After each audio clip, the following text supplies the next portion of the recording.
This is A Turkey for Thanksgiving by Eve Bunting, illustrated by Diane DeGroat. And there are the decorations for Thanksgiving. It was Thanksgiving morning. Mr. Moose helped Mrs. Moose set the Thanksgiving table. "Sheep will sit here. He likes a chair that's straight up and down," Mr. Moose said. "Rabbit here, Porcupine here, Mr. and Mrs. Goat here." He smiled at his wife. "Isn't it nice to have friends to share Thanksgiving?" Mrs. Moose set 2 paper pilgrims, one at each end of the table. She placed the paper turkey with its great fan of a tail between the candles and stood back. "They look good, my dear," Mr. Moose said. Mrs. Moose sighed. "Yes," she said, "but I wish we had a real turkey. Everyone always has a turkey for Thanksgiving. Everyone but us." Mr. Moose nuzzled Mrs. Moose's head. "Well, that won't do. I will go this minute and find you a turkey for Thanksgiving." Mr. Moose put on his cap and went out. Mist wandered through the bare trees. The cold made his nose water. Rabbit poked his head from his rabbit hole. "Mr. Moose, is it dinner time?" "Not quite yet. Mrs. Moose wants a turkey. I'm off to find one."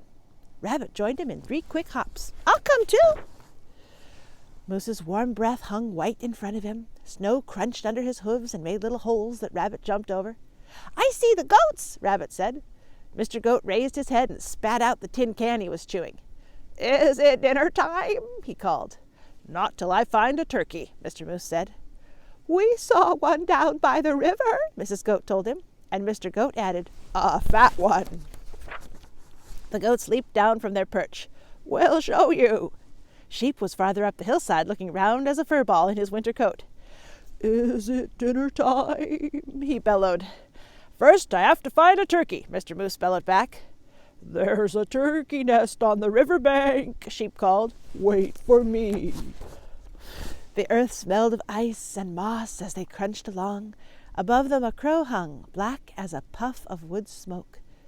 Porcupine was hiding in the underbrush. "It's you," he said as he put his quills down. "We're off to get a turkey for Mrs. Moose," Mr. Moose explained. "Do you want to come?" "I'm slow," Porcupine said. "Pick me up on your way back."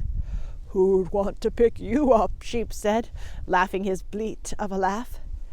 "I'll wait," Porcupine told Mr. Moose. They saw Turkey's nest right away, and Turkey himself peering over it. It says, "Do not disturb. Come back after Thanksgiving. No turkey here." "Turkey! Turkey!" Mr. Moose called in his sweetest voice. "Ah!" Turkey blundered from his nest and ran. Mr. Moose lumbered after him. "Turkey, don't run. We just want you for Thanksgiving dinner." Turkey ran faster. Mr. Moose saw the red and blue sheen of Turkey's neck. Turkey's tail brushed crumbs of snow behind him as he tried to fly. "Too fat," Mr. Goat said. Turkey's legs bent in the middle as he fell. Mr. Moose put a booted hoof on his head and smiled his great toothy smile. "I hope you don't have other plans for Thanksgiving, Turkey." He helped Turkey up. "My wife won't mind that you're too fat," he said. "Let's go. It's getting close to dinner time." They marched Turkey in front. "I'm sorry about this, for I can see you don't want to come," Mr. Moose said, "but I must insist. A promise is a promise." There was a wreath of dried fruit on the Moose's door.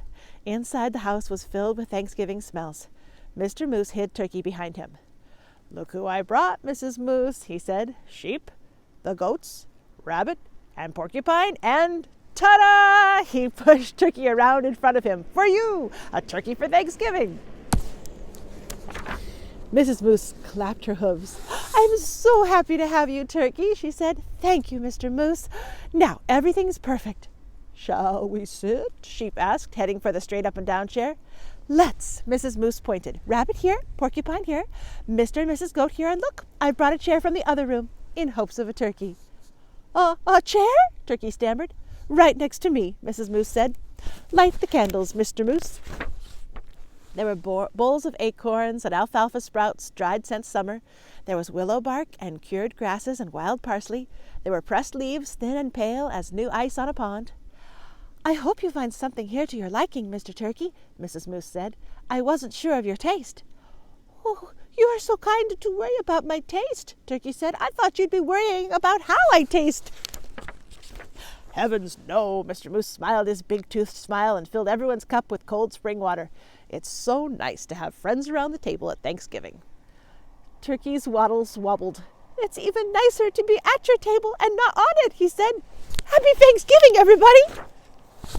Happy Thanksgiving, turkey. And that is a turkey for Thanksgiving.